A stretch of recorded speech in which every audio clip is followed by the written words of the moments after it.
Hello, everyone, and welcome to the Mffl Nation podcast. I'm here with my co-host today, Amir Zeltzer. Big news today going on in the league. The Mavs, Luka Doncic, has got his superstar that everyone in the Dallas Maverick community has been searching for. Luka has needed help, and he has it now. How are you feeling, Amir? Mixed, but mostly positive. I'm excited.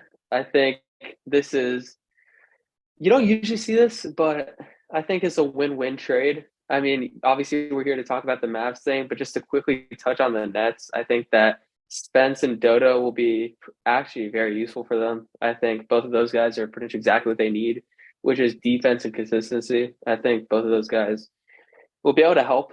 And I think going back to the Mavs, that Kyrie is something that we've needed for it's been evident. I was trying to watch the game last night and I just is the Warriors one on ABC and I just turned it off. I watched the first quarter and it was rough because you just compare, even though we have a better record than them, just watching the Warriors offense versus our offense, especially with Luka out, it was painful. It was hard to watch. So I think that this will bring an absolute different dynamic to this team.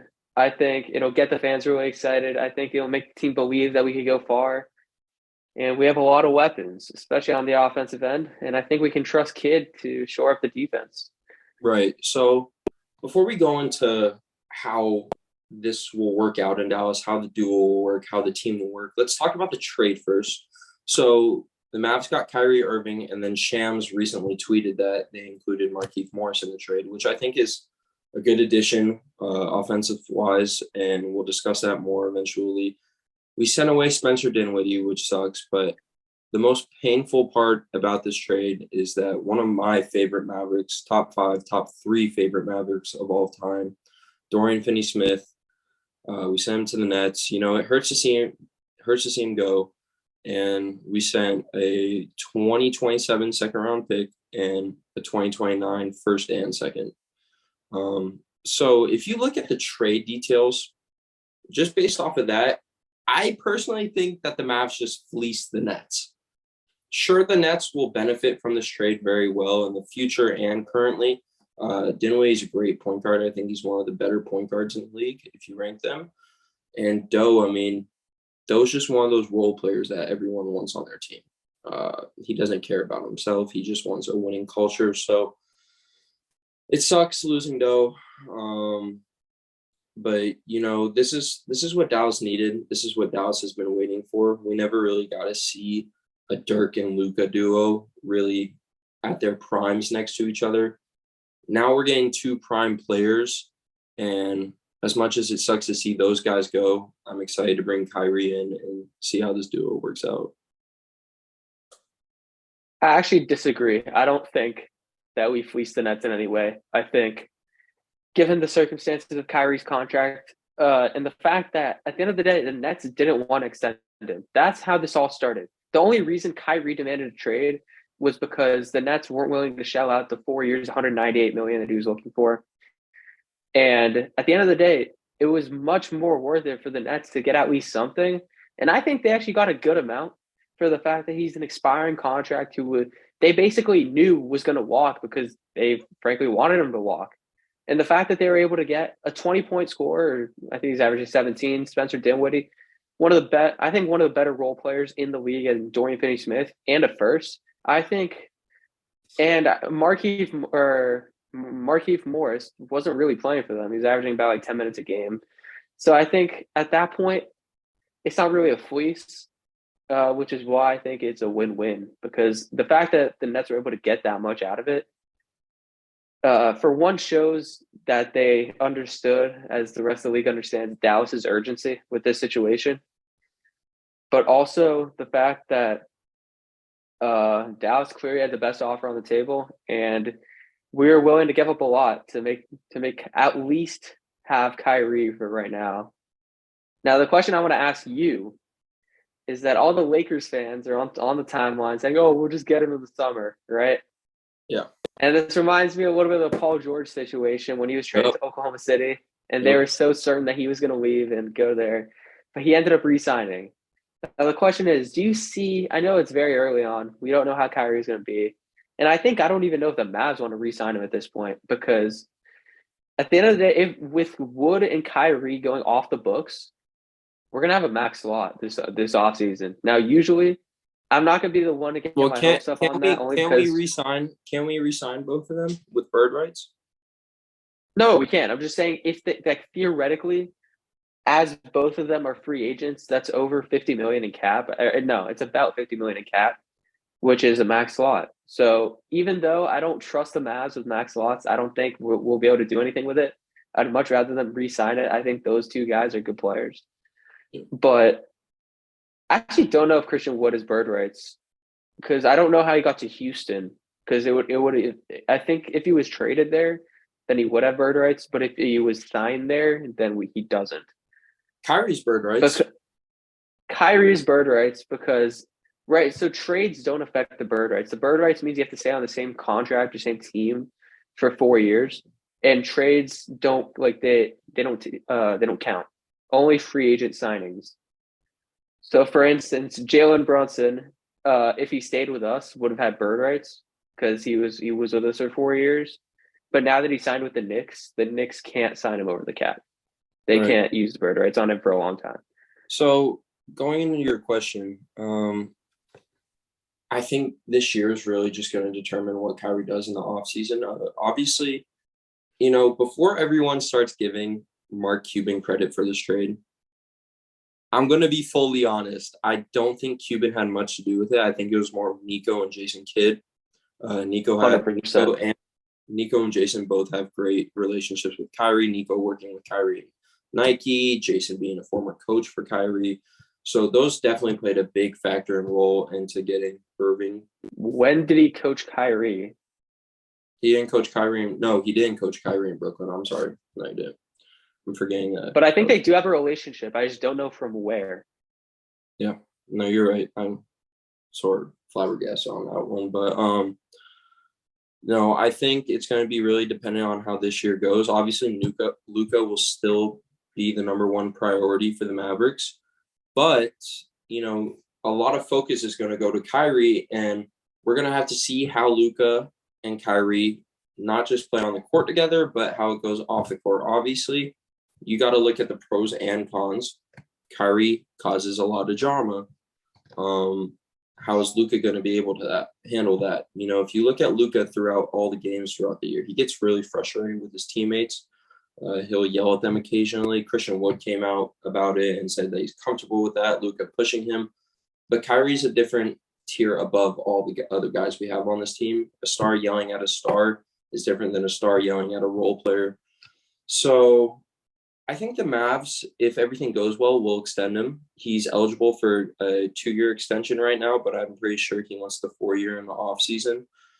So yeah, Tim McMahon said that the Mavs were not going to pursue it right now. They're going to do it in the offseason. So it's going to be that 4 years. So I really think it's going to see how this year goes. But I love it. I love it, man. Luka has wanted this. Dallas has wanted this. So I think everyone's getting what they wanted. Did I expect this trade to happen? I was 50-50 on it. I knew the Mavs and the Lakers had the best packages to offer, but the Mavs had a better package than the Lakers. I'm taking Spencer Dinwiddie and Dorian Finney-Smith over Russ and 2 picks. And we sent 3 picks in total. So I think the Mavs just had a better offer than anyone else. Yeah, the 2 seconds I'm not really worried about. And honestly, for me, when I heard that Kyrie demanded a trade, I mean, it just made a lot of sense. Yeah. And I know that the Mavs are not always the team to do this kind of stuff. Right. The only time I remember us doing something like this is the KP situation. Yeah. And arguably the Rondo situation, which obviously didn't work out great. I think that's something to remind ourselves of because, again, this is what you talked about with him having a reputation as being a problematic player. Obviously, he's done some things that I think most people would disagree with, or at least take into question. And it obviously upsets the current hierarchy that the Mavs had. It was very established. Luke was clearly the number one guy. And now Kyrie, he really cares about, he's wanted to be the guy on his own team for a while. He's wanted to be with really good players. And the question is how that's going to work. I think Luka is a guy who can get along with almost anybody. So I don't think that's going to be a problem. The question is, does Kyrie buy into the project we're building here with And him and Luka? I'm getting a report from Ian Begley, a reporter covering the Knicks and the NBA. The Lakers had offered Russell Westbrook and a first-round pick for Kyrie earlier in the week. So it's not even a comparable trade. I think it is. Honestly, I wouldn't be surprised if they asked KD and he said no. I wouldn't be surprised because I'm assuming the first is probably like the same thing, like 2029 first for the Lakers, 2029 first for the Mavs. Right. In fact, that they probably asked for that from us just because the Lakers offered it. And I think the number one priority right now, if you're a smart general manager, obviously you're excited about Kyrie Irving right now, but you have to do everything in your power to extend Christian Wood as soon as possible before you can't. You cannot have another Jalen Brunson situation and lose Christian Wood. The guy's been performing great for Dallas. He's averaging 18 and 8. This is a must-need extension right now. You don't want to wait until free agency and see if he gets a better offer. You extend him right now. You look at it, Luka's averaging 33.4. Kyrie's averaging 27. Wood's 18. That's your trio right there. And if this team is successful, you have to do everything to make sure you can keep them all three. And I think at the end of the day, also, we weren't sure if Dinwiddie or Wood was the second option. I do think in terms of that, I'm hoping that all three of those guys buy into their roles because I think in those roles, Kyrie is the 2, Luka's a 1, and Christian Wood is a third option. I don't think you can ask for that much more than that. I think but all those guys, in terms of that role, is either average or above average in the league, especially for contenders. So I think that I think the problem was that our 2 option wasn't a proper 2. We didn't have like a guy who could really handle the load. And Dinwiddie was doing that a bit, but it wasn't enough to win basketball games.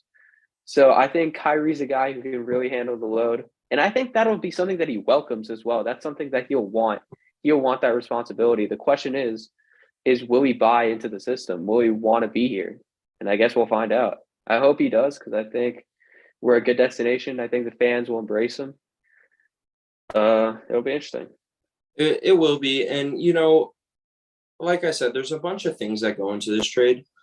Another thing is, we've seen Kyrie play off the ball. Obviously, he played with LeBron in Cleveland, won a championship there. We haven't seen Luka be an off-ball player.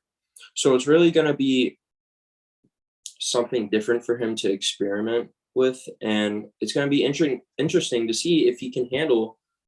There's going to be nights where Kyrie takes that last shot. And is Luka going to be able to handle that? He should be taking that last shot. Honestly, the fact that I don't know how many game winners Luka's missed this year. It's infuriating. Well, hopefully, Kid will actually drop infuriating. a legitimate play. It's infuriating, but think about how, dude, Jason Kidd can't drop a final play for shit. So, yeah, the man is just shooting half court shots for game winners. It makes no sense at all. And one of the great things, like I said, there's pros and cons to every trade. Obviously, one of the great things is that when you go into playoffs and you look at games down the road into the season, you can't double Luka anymore. No one can double Luka anymore. If you double Luka, Kyrie's going to get you a bucket. Christian Wood will go get you a bucket. You have Josh Green. Maxi's coming back soon, very soon. So soon, actually? I'm hearing around All-Star break, either right before or right after. That's great.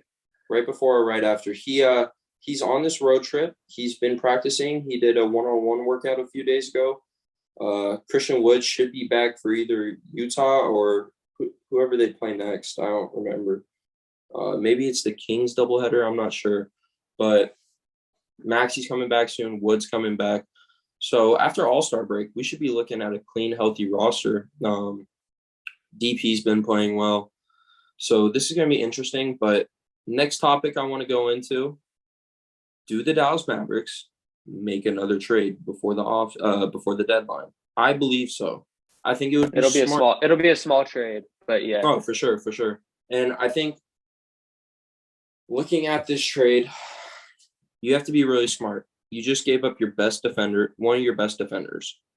Okay, so you have Reggie Bullock, you have Maxey, you have Josh Green as your three certified bona fide best defenders.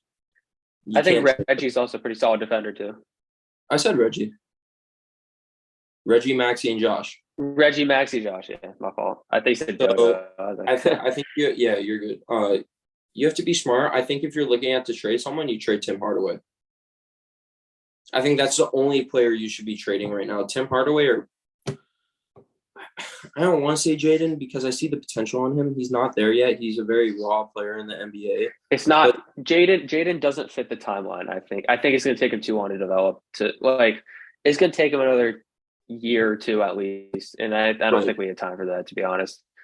And which is why for when Dirk was a Mav, we didn't really have rookies like that because given Dirk's timeline, it always seemed like we didn't have that much time left. We had to buy in right now.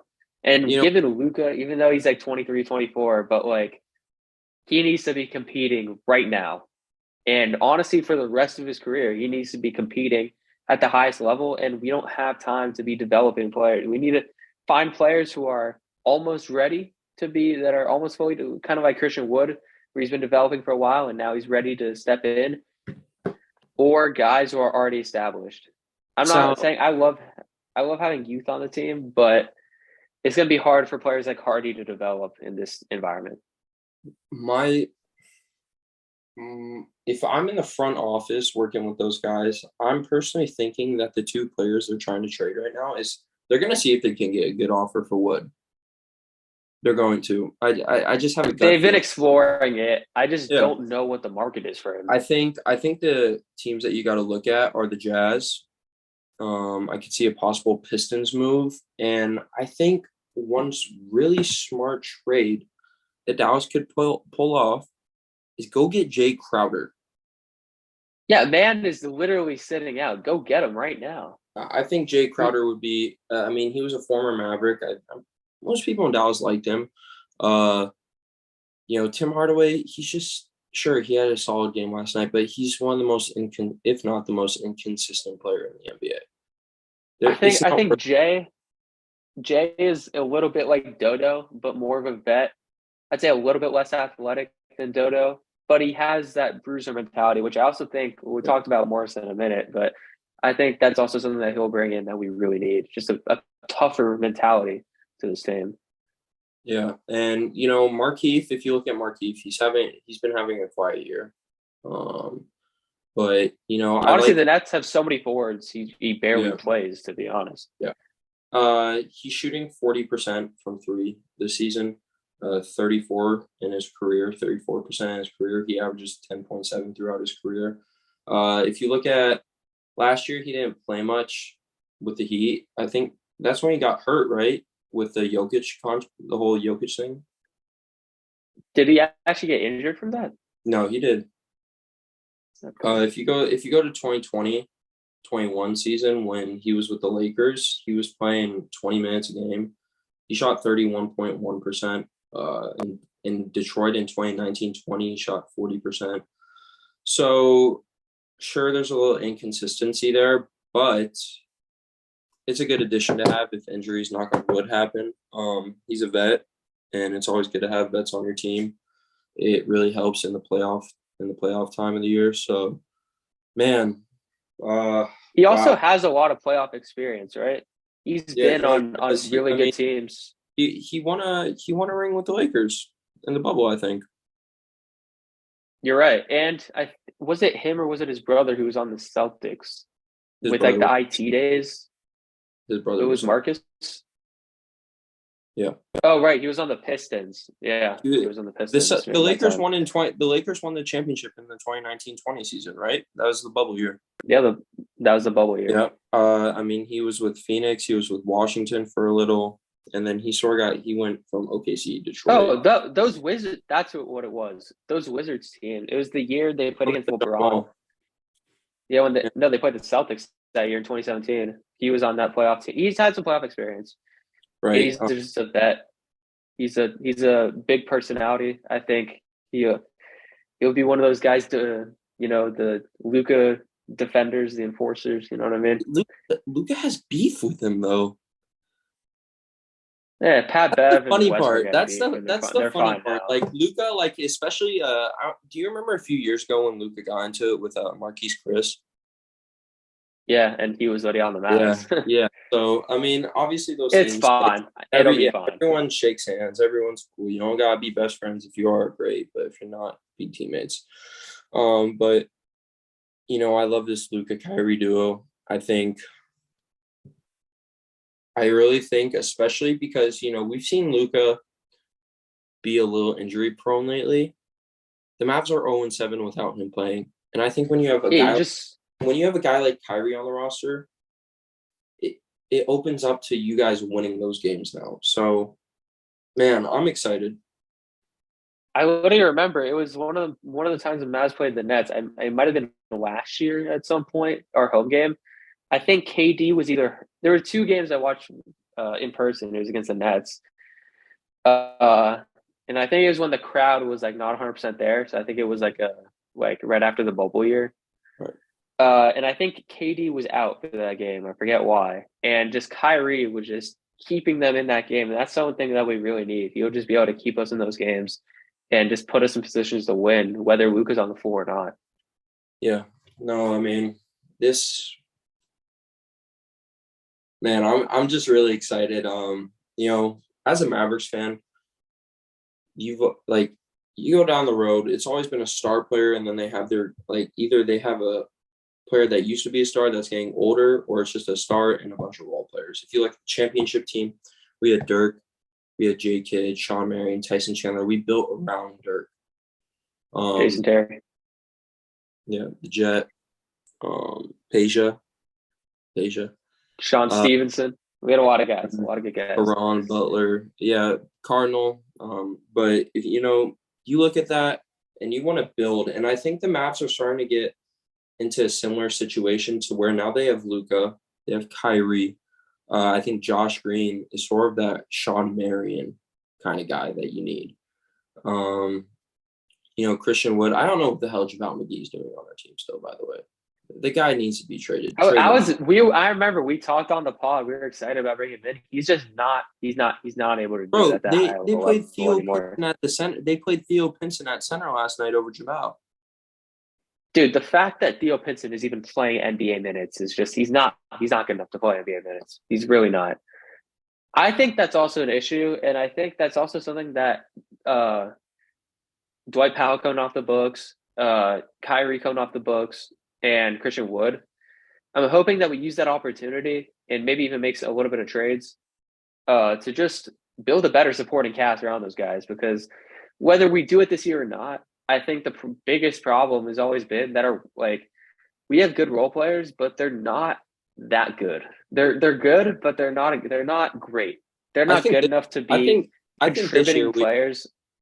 I think this year we I don't have know. a legit role player. I think Josh Green is a legit role player. I agree, but look at our roster. Okay, we got right. Luca, Kyrie, and Wood are the main guys. Okay, right. Then you got role players. That's three guys. Let's say in the playoffs you need an 8-9 man rotation max. Okay, we need six other guys. Okay, Dwight Powell, is he really like a big playoff contributor? I don't buy it. Maxey is, so that's four. Josh Green, I think he can contribute in the playoffs. I think he's improved a lot this year. Reggie, Timmy, Reggie, I but then don't even throw then, Timmy. Don't throw Timmy in there. I don't want to hear Tim Hardaway's name. I can't. I can't with him. I mean, he has the lowest percentage in the NBA when attacking the basket. He has the lowest shooting percentage in the NBA when attacking the basket. It was like at 30 something or the like high 20. by the way, two guys I think we should try to trade for. I don't know what their values are right now, but one of the Bogdanovich guys. I don't think they're Yeah, brothers, but one they're of them, not. I think Bojan's been balling out for Detroit, and I don't know why they need him. To be honest, I don't get it. So I think he'd be a great fit for us, and even Bogdan. I've heard. I think the Hawks are trying to deal in him or something. I don't know, but I heard something that he might leave. So I think either one of those two guys, they can create a little bit on on the wing. I think What do that you could think? help us. What do you think Jalen Brunson is thinking right now? Like, I mean, it's just Nothing. Like what is uh, I don't know. Like he's probably thinking something, but like what do you want him to think, man? Like he's just I just look. find You it got I find it crazy if we're looking at the beginning of last season where we had Luka, JB, and Porzingis, and Doe. And if you would have asked me today, if I would have thought that we would have let JB walk, we would have traded 4 players that didn't play a single minute in the playoffs for a great player, Christian Wood, and we let JB walk, and then we get the Dinwiddie trade off with Bertans. And then you trade for Kyrie Irving. If you would have asked me that a year ago, I would have never believed you. I would have said the Mavericks front office is not capable of it. So that's I mean, why Nico was brought in. He's putting in the yeah, work finally. Nico People have Harris. doubted him for a while.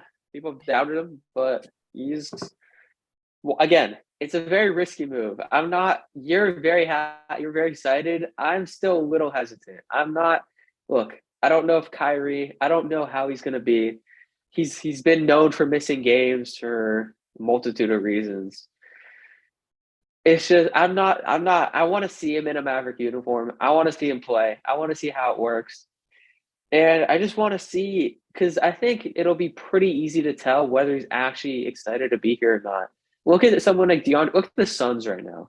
They have practically the same roster minus a few role players, and look at the difference in their standings. And it's all because it's all a mental thing. Obviously, they've had injuries. Devin Booker's been hurt. Cam Johnson's been hurt. But look, and Jay Crowder's sitting out, right? But Aiden, it's pretty clear he doesn't want to be there. The Suns don't want him there. It's a very weird environment, and I really hope that Kyrie buys into the Mavs. I really hope he wants to be here. I really hope he'll play, and I really hope he'll play well for us because, especially when he was on the Celtics and even the Nets, he's had history of being poor in the playoffs since he left Cleveland. He's had some very bad performances in the playoffs that have honestly cost their team series. And I think is if he doesn't 100% want to be here, which I don't know if he does, because the main reason he requested the trade was to leverage it for a contract. And that didn't come and he was traded. And so I think we have the best fans in the NBA. I think we have a great environment. I think he'll be happy to get out of Brooklyn. But I really hope he buys into what we have to say or buys into our team. I would like to report that Crispy Haynes, an insider for NBA TNT and Bleacher Report, has said that Kyrie is said to be ecstatic about the trade to Dallas Mavericks and looking forward to joining forces with Luka Doncic. That's great to hear, but again, it's all about. I think when he gets on the court for that first game or whatever it is, I think we'll see because I think really hope you'll be able to tell if he's excited. I really hope that they play on the same team in the All-Star game. I don't think it switches. I think he's still gonna be on the East. It's draft. But I think I see what you're saying. Yeah, you're right. It is a draft. You forgot that. Who's I forgot about that, man. No, because like he's not like it's still the same. Like it's not like he's switching to the West, but it's a draft. Yeah. So I mean, if Luka and Kyrie got to play together, that would just be like fun. I mean, obviously the All-Star game is a joke and everything. I also think he's gonna play with us before that, but still, it'd be fun. Yeah, for sure. No, for sure. But I mean, it would just be cool to see. I hope this. I mean, he's not going to play against Utah tomorrow. There's no Probably way. not. No. So I think he'll play the next game. It'll be the next one. What's our next? So game? the Mavs are going to get obliterated by the Jazz tomorrow. Yeah, because no Luka, no Kyrie. I think Luka's going to come back with Kyrie. It's going to be the first game. They're both going to play. I mean, I mean, because Dinwiddie's not there anymore. Doe's not there anymore. So dude? Our lineup is about to be disgusting. What's his name? It's going to be. McKinley Wright. McKinley Wright's about to start, man. No, Jaden Hardy will start. Or unless they start Frank. I don't like that at all. He's not at Jaden. Look, Jaden, Josh, Reggie, Tim, Powell. and Powell. God. I mean, unless Christian Wood plays tomorrow. I think he'd come back with everybody. I think we're just going to take an L for that game, which really sucks because it means we're going to be like, what is it, like 20, 27 or something. Yeah, but and potentially dropping. Honestly, just looking at the West right now, I'm not really scared about any of the teams right now. Look, I get that the Clippers and the Warriors. I'm scared about the Nuggets and the Warriors. That's the only team I get, and the Clippers. Look, I think Jokic is not a good matchup for us, but I think, dude, who's gonna guard Kyrie and Luka for them? And I mean, Christian, it's not gonna be Jamal Murray. And, no. I mean, yeah. Look, I think we can outscore them, and I think that's what it's going to be about. I'm not scared of the Kings. They have the reason they're doing so good is they have the number one offense in the NBA. I think we can compete with that easily. I am also interested though because with Luka at the helm, with him being the main ball carrier, we've been playing a very specific offense where we are 30th in pace by the offense a lot. is going to have to change. We play the slowest brand of basketball in the NBA right now on purpose because we basically let Luka, we let him cook for 20 seconds of the shot clock and get up a shot. Usually. Now the question is, I don't think that's gonna stay, or maybe because I think, especially with our defense getting worse, I think we're gonna have to start putting up a lot of points and doing it pretty fast. Although Kyrie's also like an ISO guy, so maybe it will stay. It would just be like them, kind of like alternating. Luka's just gonna have to push the ball a little more. He's gonna have to respect the fact that Kyrie takes the ball up. I've seen when Dinwiddie would take the ball up, Luka would go straight to the corner. So I think Luka's gonna have to adjust to playing on the wing sometimes more and being ready at the wing instead of the corner. Because when you put yourself in the corner, you're more of just a spot up three kind of player, like Josh, Reggie does it. So I think the wing will be Luka's favorite spot. Luka is not a spot up. I think if I'm Kid, I would start making plays right now for Luka to be the big man in some pick and fades, pick and rolls. Put Luka in the post. Have Kyrie ISO plays. Just do some interesting stuff because I think the Rockets in 2018 showed that a 2-guard lineup like that can work. Obviously, I don't think Kyrie's the passer that Chris Paul was or the defender.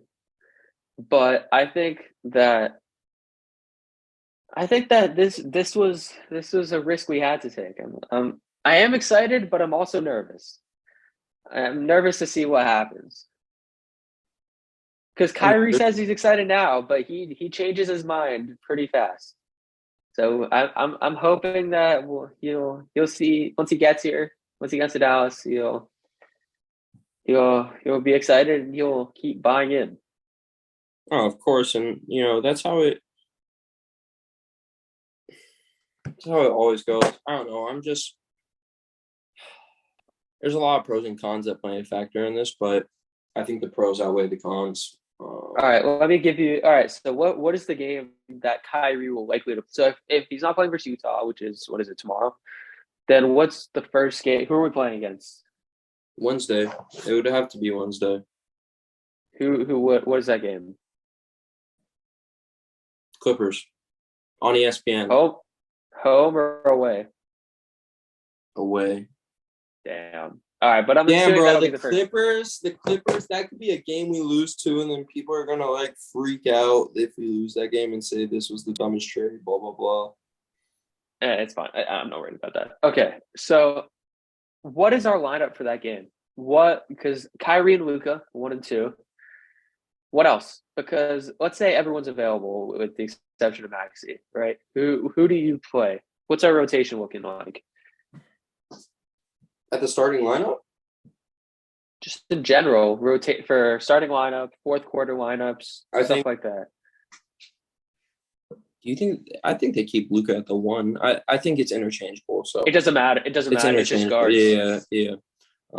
Luka, Kyrie in the starting lineup, Christian Wood in the starting lineup. I think they like having 2 forwards in there, so I'm gonna go Dwight.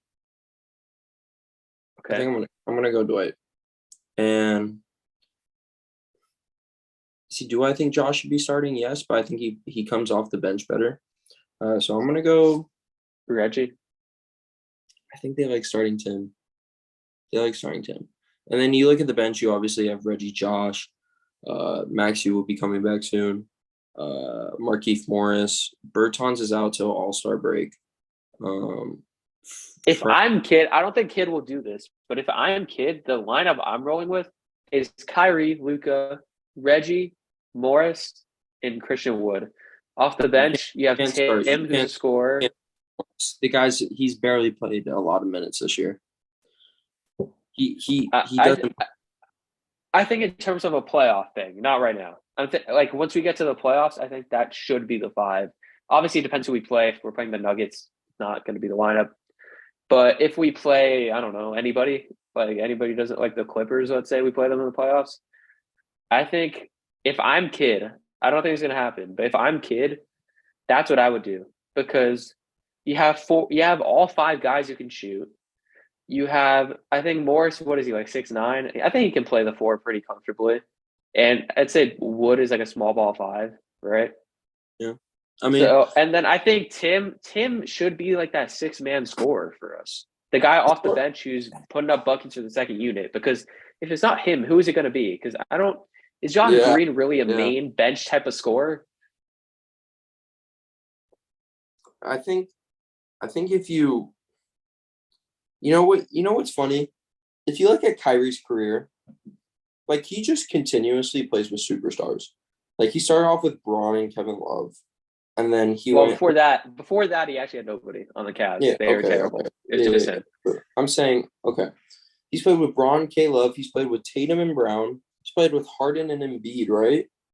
He's played with Embiid. Not Embiid, sorry. KD, yeah. KD and Harden. I mean, the talent's just been unreal. Now Luka, the best player in the world currently. So this is going to be interesting. I think it's going to take like 5 games to adjust.